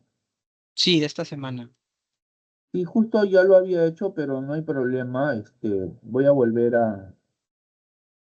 Pero para ello tengo que compartir el... Ya, a ver, vamos a leer juntos esta lectura complementaria y luego la pregunta, ¿ya? A ver, dice, El romanticismo exige del arte, ante todo, un torrente espontáneo de emoción, de amor y odio, de angustia y triunfo, de desesperación y rapto. Se contenta y hasta se deleita con imágenes vagas y nebulosas, con un estilo sugestivo pero desigual, con sugerencias borrosas, con palabras y frases aproximadas, con bosquejos túrbidos y violentos. El clasicismo, por el contrario, ama lo sereno, el dibujo maestro, las figuras estudiadas de acuerdo con su carácter y precisas en línea, lo deliberado, el equilibrio, la lucidez. Se enfrenta resueltamente a la verdad como el romanticismo al sentimiento. Y miles de razones pueden darse en defensa de cualquiera de estas posiciones. ¿Qué objeto tiene un arte? Se preguntan los románticos, que a pesar de sus pulidas imágenes no llega al corazón. Y si llega al corazón, ¿qué importa que sus imágenes no sean pulidas? Pero sus enemigos contestarán, ¿de qué sirve esta excitación emotiva si la mente no logra encantadoras imágenes en donde descansar? Y si las imágenes son encantadoras, ¿qué importa que no haya pasión obtenible sin la ayuda del arte y que la vida derrama con más profusión de la que quisiéramos? A ver, dice, de la lectura anterior es posible inferir que el autor hace referencia a la teoría y la respuesta está en la alternativa B, de Hegel y el desarrollo histórico del arte. Hegel distingue tres etapas del arte: simbólico, clásico y romántico. En la última etapa es donde el espíritu alcanza su máxima expresión. Bueno, lo que pasa es que aquí tenemos que recordar algunos conceptos clave relacionados con la filosofía de Hegel. A ver, mira, sin ánimo de desviar la pregunta, yo te pregunto, Edwin, ¿qué recuerdas de Hegel? Bueno, respecto a la estética, recuerdo Respecto a la que, filosofía de Hegel en general, ¿qué recuerdas de él? ¿O qué bueno, recuerdas de la filosofía hegeliana? principalmente sobre el espíritu absoluto ¿Ya? que se despliega a través de la historia, a través de procesos, digo, Oh, burdamente dichos muy- como de tesis, antítesis, no, síntesis, no, antítesis y síntesis, ¿no? estás hablando sobre la dialéctica. Sí. Perfecto, me parece muy bien, eres un trome, te felicito. Y, Precisamente quería que lleguemos a ese punto. Prosigue. y tiene que ver también con creo que el espíritu busca la libertad y esta Así se es. puede alcanzar a través del Estado, ¿no? Ya, ese es en la Ajá, historia. sí, Pero acuérdate que el espíritu absoluto se despliega en la naturaleza, pero también se despliega en la historia, se despliega en el arte, ¿no? O sea, el espíritu absoluto se despliega en todo, ¿no? claro. En toda la realidad, ¿no? O sea, ese es el carácter inmanente que tiene el espíritu absoluto. Mira, esta es una interpretación, por cierto, ¿no? Eh, todo lo criticable que tú quieras, porque en filosofía todo es debatible, todo es criticable, ¿no? Mira, algunos intérpretes sostienen que cuando Hegel habla sobre el espíritu absoluto, se está refiriendo a Dios, ¿ya? O sea, se está refiriendo a Dios. Claro, es una interpretación, ojo, ¿ah? Algunos dirán, no, ya, lo que quieras. Pero la idea es de que Hegel, cuando habla sobre el espíritu absoluto, piensa que se manifiesta en todo, está presente en todo, en la naturaleza, incluso en nuestro propio pensamiento, porque el pensamiento también es dialéctico, ¿no? Entonces, eh, el espíritu absoluto se despliega en el arte, ¿no es cierto? ¿Y cuál es la lógica del movimiento de la idea? Es la dialéctica, ¿no?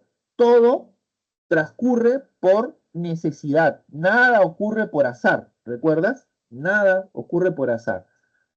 Todo momento en el desarrollo de lo absoluto es simplemente un momento del todo, ¿no? Del todo, hasta alcanzar el saber total, ¿no? Porque la finalidad es esa, ¿no?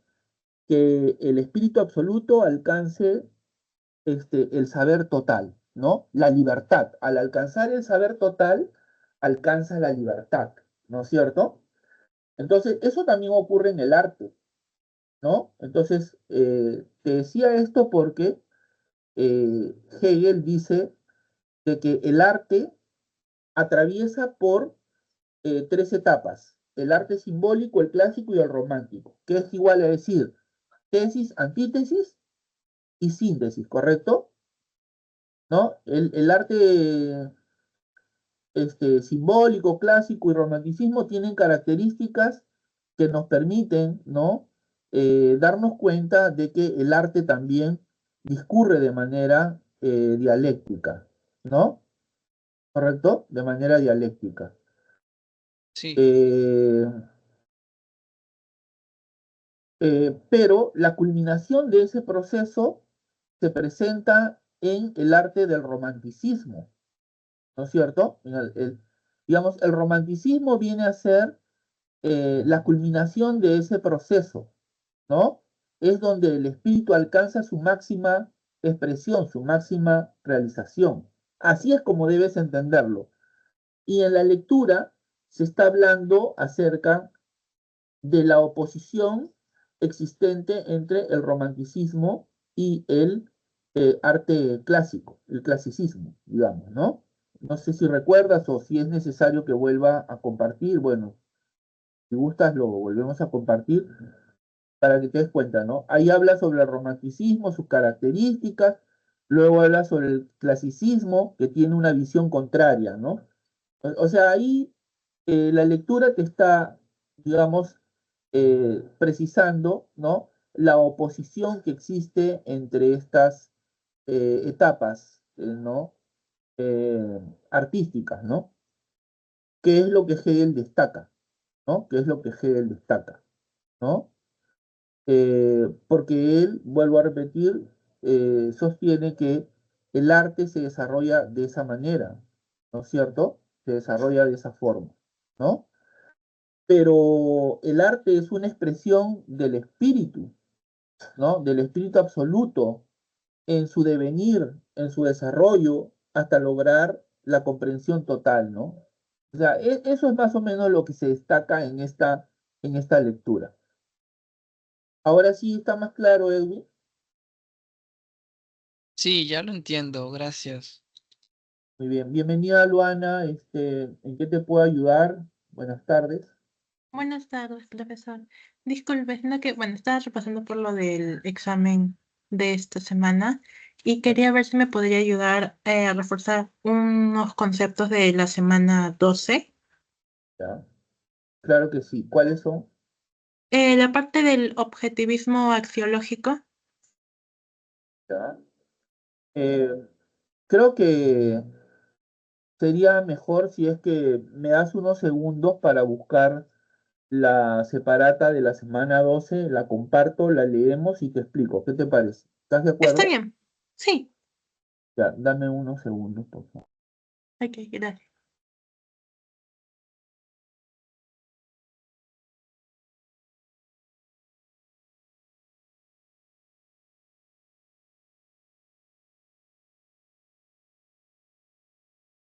Ya la encontré, pero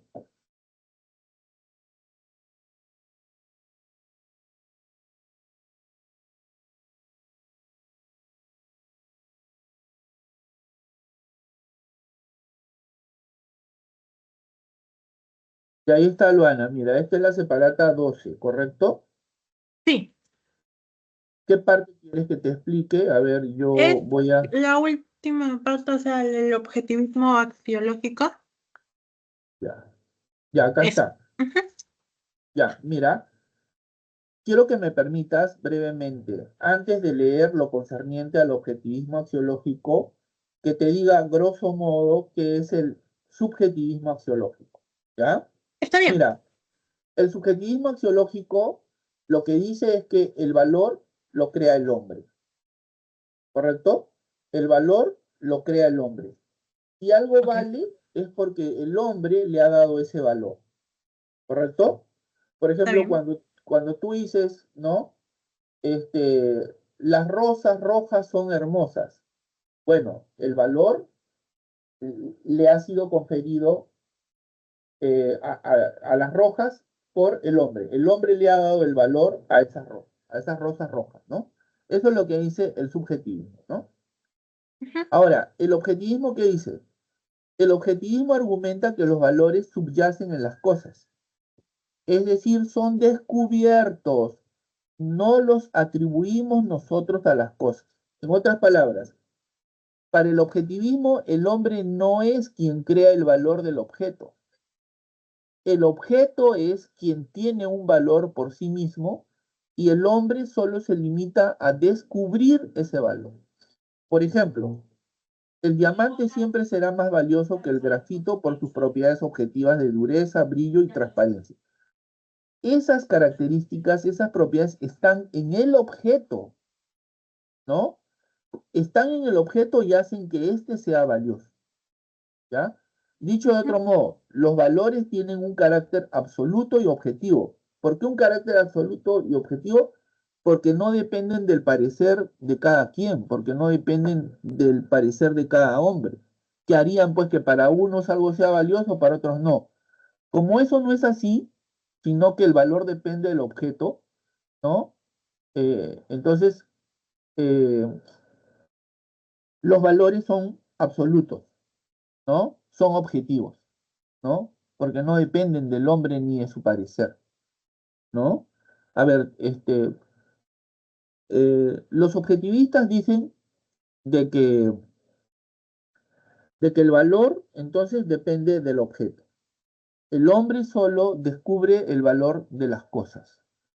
Cuando, cuando el objeto cambia, ¿no? Cuando el objeto cambia, nuestro parecer respecto de él también cambia, ¿no? Es la prueba de que el valor es objetivo, de que el valor está determinado por el objeto. Cuando el objeto cambia, nuestra apreciación cambia.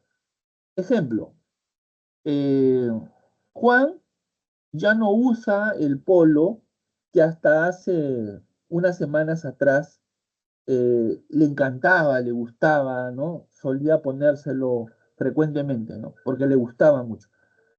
¿Qué es lo que ha hecho que su valoración cambie? La mamá le dice, pero ponte este polo. No, mamá, ya no quiero ponerlo, no me gusta. ¿Pero por qué? No, mamá, es que se ha ensanchado, ya perdió su color, se ha hecho hueco.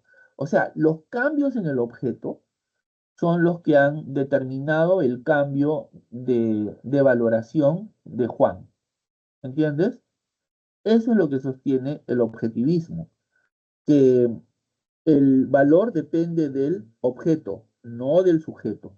El hombre no es quien crea el valor, el hombre solo descubre el valor que el objeto tiene. Por otro lado, los objetivistas se basan en una característica psicológica que ya fue señalada por ciertos filósofos, ¿no? De que no hay conciencia en el vacío.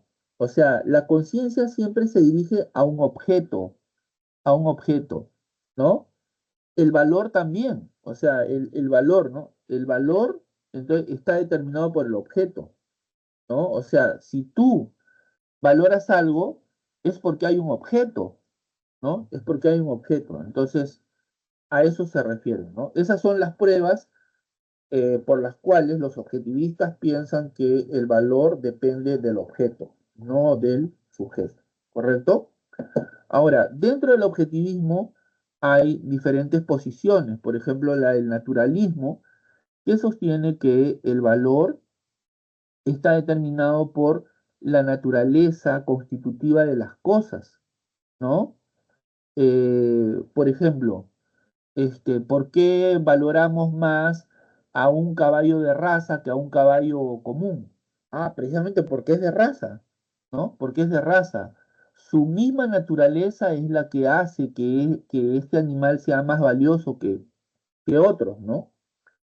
O el ejemplo que poníamos hace un momento, ¿no? ¿Por qué valoramos tanto a los diamantes? Ah, por su propia naturaleza. ¿A qué naturaleza nos referimos?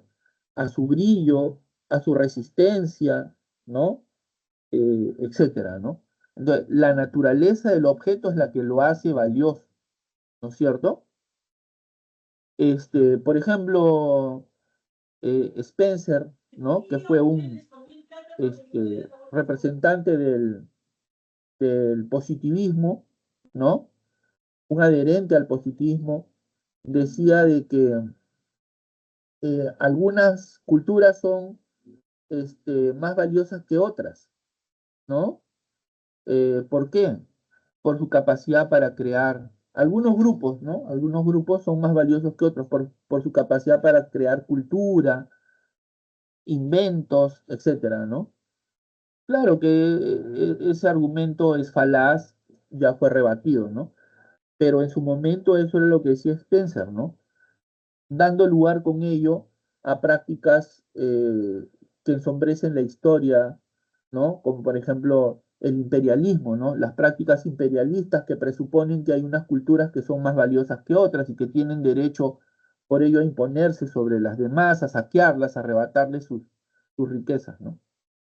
Pero estas ideas se basan en que el valor depende de la naturaleza misma de las cosas, ¿no? El valor está en la naturaleza constitutiva de las cosas, ¿no? Por otro lado, el idealismo objetivo sostiene que el valor es una idea, pero es una idea que no depende del hombre, es una idea objetiva. El valor no está en el hombre, el valor no está en la cabeza del hombre, sino que el valor existe en su propio mundo. Platón diría, el valor existe en su propio mundo, que es el mundo de las ideas. Es una idea, pero que no necesita del hombre para existir, porque existe en su propio mundo, o sea, existe de manera objetiva, ¿correcto? ¿Se entendió, Luana? Sí, profesor, muchas gracias. Muy bien, le doy la bienvenida a Doris, nuevamente Edwin, no sé si alguno de ustedes quiere hacer alguna pregunta. Sí, yo tengo dos preguntas relacionadas a Kant. A ver, Edwin, te escucho. La primera es un poco más simple. No entiendo bien cómo Kant defiende un tipo de universalismo en el caso de lo bello.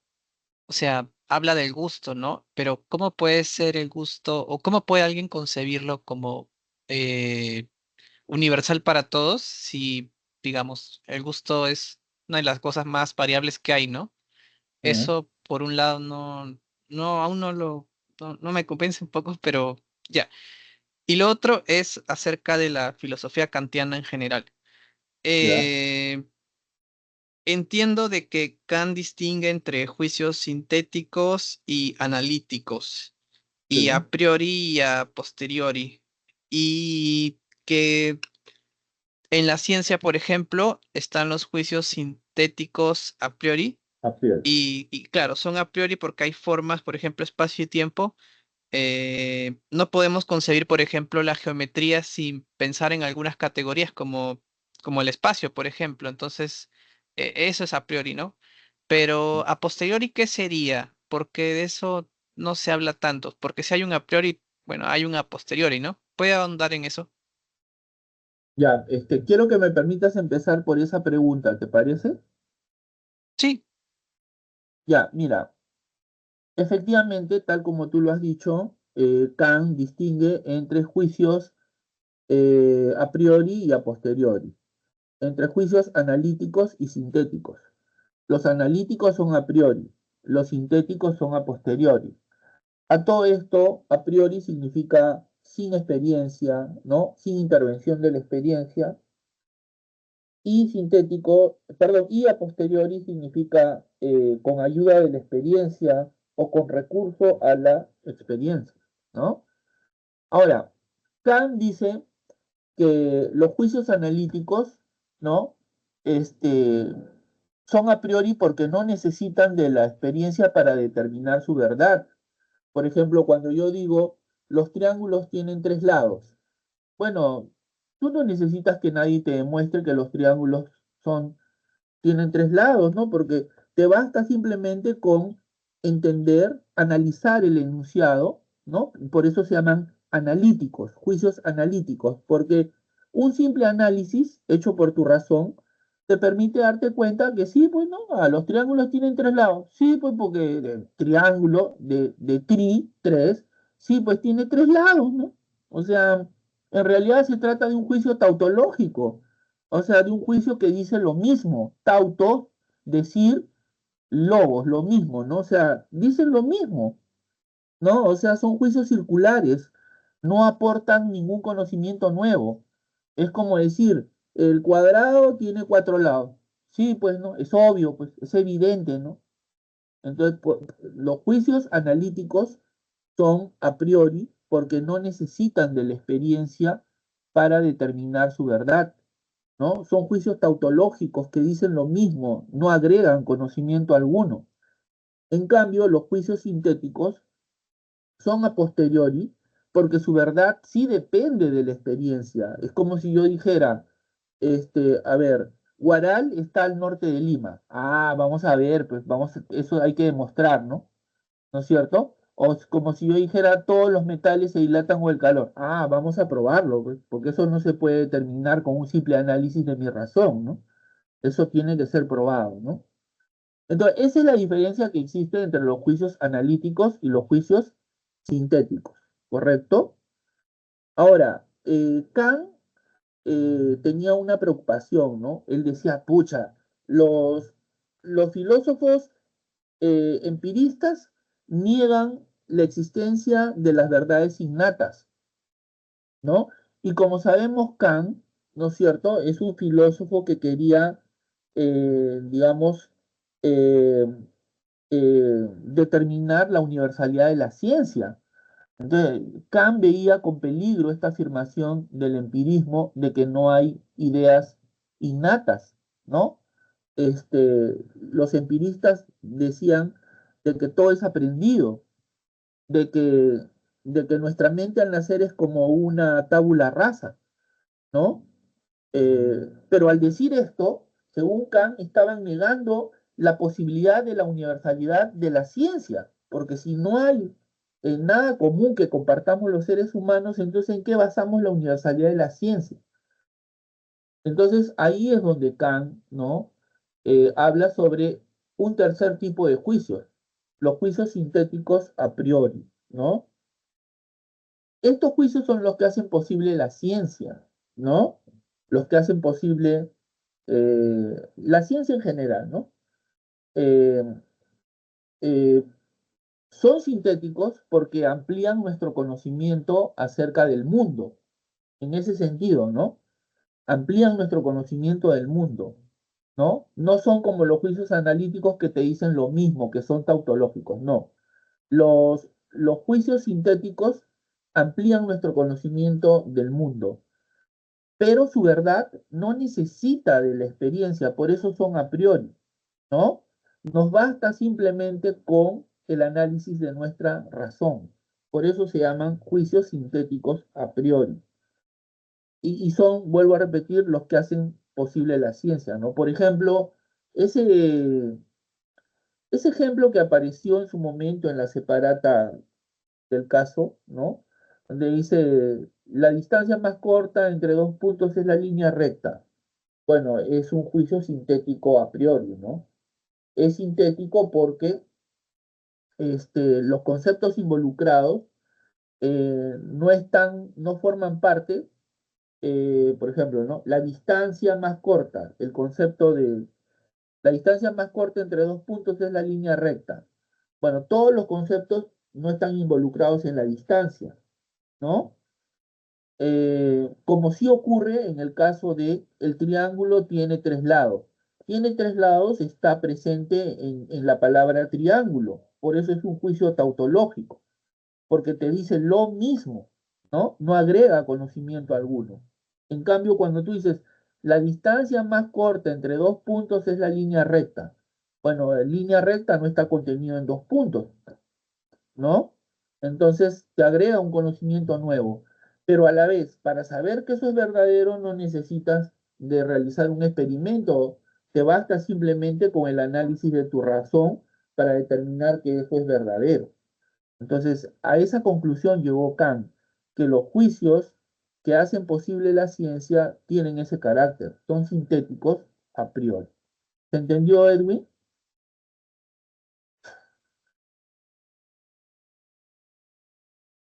Sí, gracias. Ahora, la segunda pregunta, pero para ello yo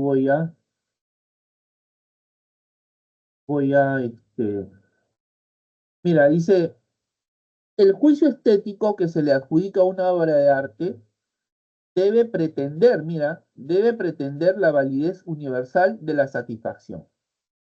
Pero esta universalidad sigue teniendo un componente subjetivo, lo que podemos llamar acerca de algo como bello, parte de los sentimientos de un sujeto no regido por conceptos. Es espontáneo, libre, contemplativo y sobre todo no tiene interés de influir en el objeto. Bueno, acá no hice gran cosa, ¿no? Pero en todo caso, mira, Kant lo que quería era fundar una estética universal, a sabiendas de que nuestros juicios son subjetivos, ¿no? Cuando tú, por ejemplo, ves una pintura, contemplas una pintura y tú te dices, pucha, qué bella es esta pintura, ¿no es cierto? Digamos, entonces, pero así como tú, hay otras personas que también piensan lo mismo y ahí reside la universalidad del juicio estético, ¿no es cierto? Que siendo particular, ¿no? También puede ser compartido por otras personas. Y en ese sentido, ¿no? Es como, por ejemplo, ¿no? A ver, no sé, a ver, tú que eres joven, Edwin, dime un grupo que te guste, un cantante y una canción de ese cantante, a ver. Por ejemplo, dentro de poco, creo que el 5 de noviembre va a tocar Guns N' Roses acá en el Estadio Nacional. ¿Has escuchado ese grupo? Ah, me suena. ¿Algún grupo que te guste, que te agrade? Queen, quizá. Sí, es bueno. ¿Has escuchado Don't Stop Me Now? Sí. Ya, mira, como tú escuchas esa canción y te gusta, ¿no? Pero así como a ti te gusta, también le gusta a otras personas. Ahí reside la universalidad del juicio estético, ¿me entiendes? Y eso ocurre de manera espontánea, ¿no? ¿Me entiendes? Así como a ti te gusta, a muchos otros les gusta, ¿no? Bueno, espero haberte ayudado con el ejemplo, Edwin, ¿no? Para, digamos, quitarte la duda, la curiosidad respecto de la pregunta que me hiciste. Ah, ¿y qué pasaría si, digamos, hay personas, digamos, que no les gusta, no sé, por ejemplo, en el caso de o sea, en el caso de que no sea o sea, universal implica que a todos les tenga que gustar lo mismo, ¿o en qué sentido? Porque ahí es donde me pierdo un poco. No, no necesariamente quiere decir que a todos los hombres sin excepción les guste, ¿no? Simplemente digamos, a un grupo de personas les agrada. Eso es lo que hace universal. O sea, por ejemplo, todos reconocen la obra, ¿no? Lo valioso de la obra de Guren, ¿no? Por ejemplo, su poesía La niña de la lámpara azul, ¿no? Por el pasadizo nebuloso, cual mágico sueño de Estambul, su perfil presenta destelloso la niña de la lámpara azul. O sea, dices, ah, qué bello. Pero así como tú, también otros reconocen, ¿no? La belleza de este verso. Entonces, ahí está la universalidad del arte, en que otros comparten también esa apreciación de manera espontánea, ¿me entiendes? Ah, Independientemente claro. de si a alguien por ahí no le gusta, sí, pues no le gusta, ¿no? Pero eso no quita su universalidad, ¿no? No quita que otros también reconozcan el valor de él, ¿me entiendes? Ah, sí, y una última cosa. Respecto a lo posteriori, ¿puede haber en las matemáticas juicios sintéticos que sean a posteriori? Por ejemplo, no sé, pienso en teorías complejas, como teoría de cuerdas, que son más especulativas, ¿no? Bueno, Kant te diría que no, ¿no? Kant dice bien claro que los juicios sintéticos a priori son los que hacen posible la ciencia, no los juicios sintéticos a posteriori. Ah, ya. ¿Y dónde vemos entonces más juicios a posteriori? O sea, ¿en qué ámbitos? Si en la ciencia están a priori. Los juicios, claro, los juicios a posteriori se ven en las ciencias, digamos, empíricas, ¿no? Por ejemplo, en la biología, la química, donde se pueden hacer experimentos, eso, ¿no? Pero en las matemáticas específicamente, ahí son los juicios sintéticos a priori, a priori. Ah, ya. Además, Gracias. además no hay que olvidar que lo que Kant está tratando es de fundamentar la ciencia, fundamentar la ciencia. Está hablando sobre una fundamentación de la ciencia en general. ¿Entiendes? No se está refiriendo a cuestiones específicas de la ciencia, ¿no? Sino se está refiriendo a la forma en que se fundamenta la ciencia. La ciencia se fundamenta en la existencia de juicios sintéticos a priori. ¿Correcto?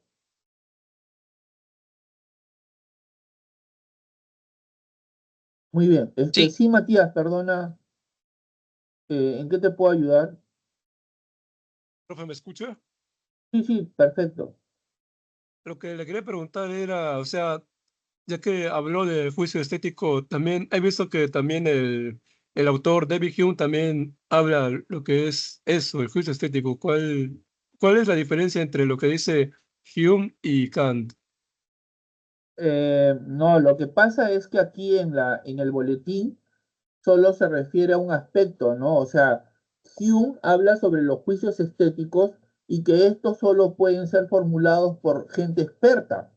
O sea, a la O gente sea, del algo así vulgo, como parecido como cultos, o sea, alguien culto, erudito, algo así, o claro, mira, como... es como si te dijera, mira, hace poco yo veía en lo que respecta al fútbol una discusión, ¿no? Te la cuento así rapidito para que entiendas lo que quiero decirte. Mira, el entrevistador le decía a un futbolista retirado, ¿no? Le decía, mira, le hacía un reproche, ¿no? Y el futbolista retirado le dijo, oye, tú no me puedes decir nada porque tú nunca has jugado al fútbol. Y el periodista le decía, mira, con ese criterio, nadie podría decirte nada, ¿no? Porque lo que daba a entender era que no era necesario que él haya jugado fútbol para poder darte una opinión sobre el fútbol, ¿me entiendes? Que es todo lo contrario de lo que dice Hume.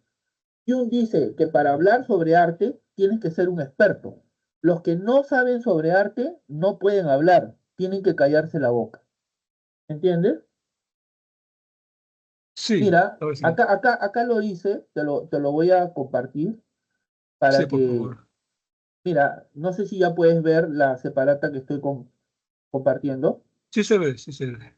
Mira, dice David Hume, son pocos los hombres calificados para poder dar un juicio sobre una obra de arte. Ahí está, mira, son pocos los hombres calificados para poder dar un juicio sobre una obra de arte. Frente a los puntos de vista subjetivos en relación a la apreciación del arte, pues muchos adolecen de un refinado gusto estético. La verdadera norma del gusto y la belleza sería derivable de aquellos expertos en el manejo de los juicios estéticos. A ver, ¿qué entiendes ahora de lo que te digo?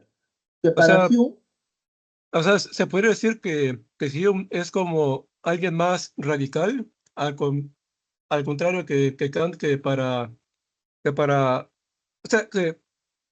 Kant es universal y Hume es alguien como así radical que solamente los expertos pueden opinar acerca del Cole, arte. perfecto, muy bien, has entendido. Para Kant no es necesario ser experto para poder expresar un juicio estético, ¿no? Claro. En cambio, Hume dice que solo los expertos tienen derecho y saben de lo que están hablando, ¿no? ¿Me entiendes? Sí, profe, muchas gracias. No, gracias a ti.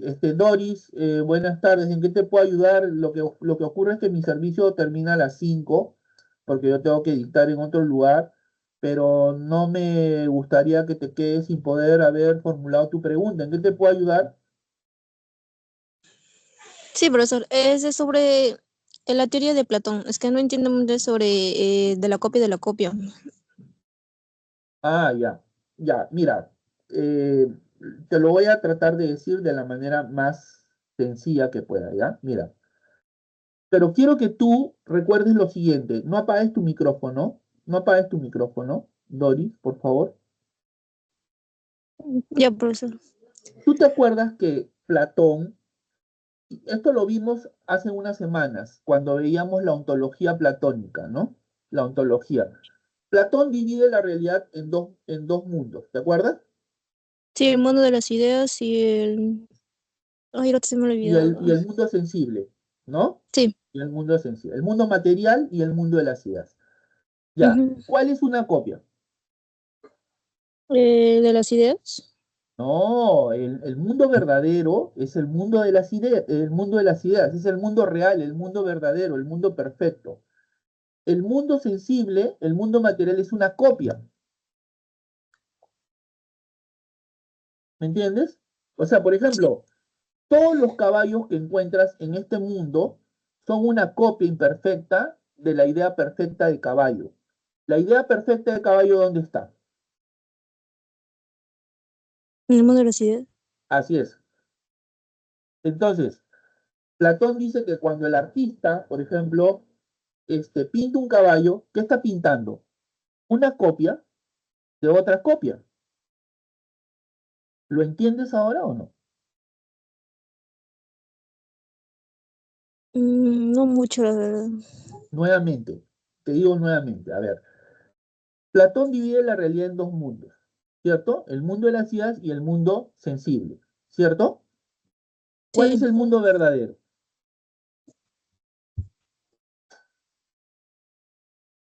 No se escuchó, se ha cortado. ¿Cuál es el mundo verdadero para Platón? El mundo de las ideas. Ya, mira, el mundo de las ideas. ¿Y cuál es una copia? El mundo sensible. Así es. Entonces, mira, en este mundo sensible, todo es copia. Nosotros somos una copia de la idea perfecta de hombre. La justicia es una copia de la idea perfecta de justicia. Este, la belleza que ves en un perro es una copia imperfecta de la belleza auténtica que está en el mundo de las ideas. ¿Me entiendes o no? Sí, profesor. Si todo es copia, ¿no? Si todo lo que hay en este mundo es una copia imperfecta, cuando un artista pinta, por ejemplo, un perro o pinta un campo, un bosque, ¿no está pintando acaso una copia también? Ujú. Entonces, ¿no es una copia de otra copia acaso? Porque Mm, el mundo sensible ya es una copia, ¿no es cierto? Ya es una copia, ¿no? Sí. Entonces, si el artista pinta un caballo, o pinta un campo, un trigal, por ejemplo, está haciendo una copia de otra copia, pues.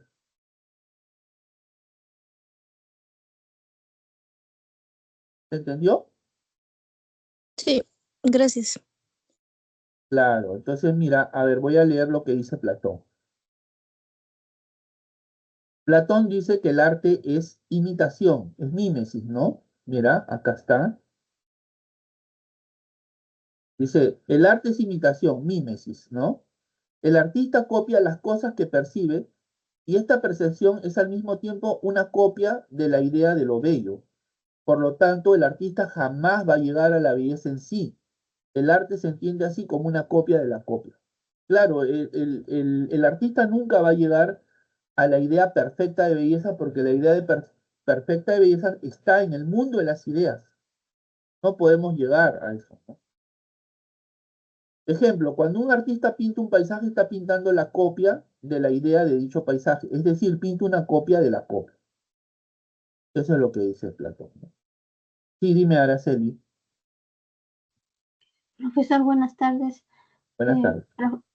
Profesor, disculpe, ¿a qué se refiere con que de Aristóteles respecto a la ética, que se debe tener una vida contemplativa? ¿A qué se refiere una vida contemplativa? La vida contemplativa significa eh, pensar en todo lo que haces, evitando siempre los excesos. Acuérdate que Aristóteles dice que la verdadera virtud siempre se encuentra en el medio entre dos excesos. Por ejemplo, la valentía se encuentra entre dos extremos, que son la temeridad y la cobardía. Un vicio es por exceso, la temeridad es el exceso de valor, de valentía. Y la cobardía es un vicio por déficit. ¿Qué es la cobardía? La falta de valor, ¿no? Entonces decía, frente a esos extremos, o en medio de esos extremos, se encuentra la virtud perfecta, que es la valentía. La vida contemplativa significa pensar, usar lo más característico que hay en el hombre, que es su razón. Pensar siempre, porque el hombre sabio debe ser prudente, debe pensar todas sus acciones, todas sus decisiones, ¿entiendes? De eso se trata. Es decir, por ejemplo, en una pregunta que se dio en la maratón, había como respuesta que de la vida contemplativa, y la pregunta decía que, por ejemplo, entre escoger una carrera así costosa, digo, así una carrera así que me demande tiempo, pero que No te sea hace así, feliz. ajá, no, que una carrera así, que no tienes tiempo para así tener tu descanso, pero eso sí ganas mucho dinero. Pero la respuesta era de que es mejor escoger una carrera que te dé más tiempo libre, que en vez de tener más dinero. Por eso, y decía, es decir, seguía más por la vida contemplativa. Es Claro, la decir, vida dedicada a la reflexión, a reflexionar, a pensar, a usar la razón, porque la razón es lo más característico en el hombre, y no siempre actuamos así, a veces actuamos guiados por el impulso, por la codicia y por otras cosas, no por la razón. y otra cosa es la teoría del justo medio, ¿cierto? Son dos cosas aparte, ¿cierto? Pero están relacionadas, porque el hombre contemplativo siempre, en términos prácticos, o sea, en términos relativos a la ética, siempre va a realizar sus acciones guiado siempre por esto, ¿no? Por el justo medio. Sí, profesor. Entonces es más reflexivo lo que es y como que es tener un pensamiento también de el pensador antiguo de Diógenes, es decir, vivir como que así una vida sencilla tener. Eh, sí, sí, de alguna manera sí, ¿no? O sea, hay que considerar que la riqueza no es el fin. La riqueza, según Aristóteles, solo es un medio, ¿no? Es un medio para. Pero la riqueza en sí misma no es la felicidad, ¿no? No es la felicidad. La felicidad la concibe Aristóteles como una actividad propia del alma. O sea, eh, solo puede ser feliz el que usa su razón para tomar las mejores decisiones. Y no le falta razón, ¿no? Porque a veces tomamos decisiones apresuradamente sin pensar y eso nos hace infelices, ¿no? Entonces, para buscar la felicidad, según Aristóteles, es más que nada la razón, ¿cierto? Así es, así es. Hay que usar la Ah, razón. Por eso decía que el hombre más feliz es el filósofo o el que se comporta como filósofo, o sea, el que piensa siempre lo que va a hacer, ¿no? Las decisiones que va a tomar, ¿no? Está bien, profesor. Muchas gracias. Listo. Bueno, yo les agradezco. Mi turno ha llegado a su fin. Este, el otro martes estoy de 3 a 5, los espero. Ya, muchísimas gracias. Hasta luego. Muchas gracias, profe. Gracias a ustedes.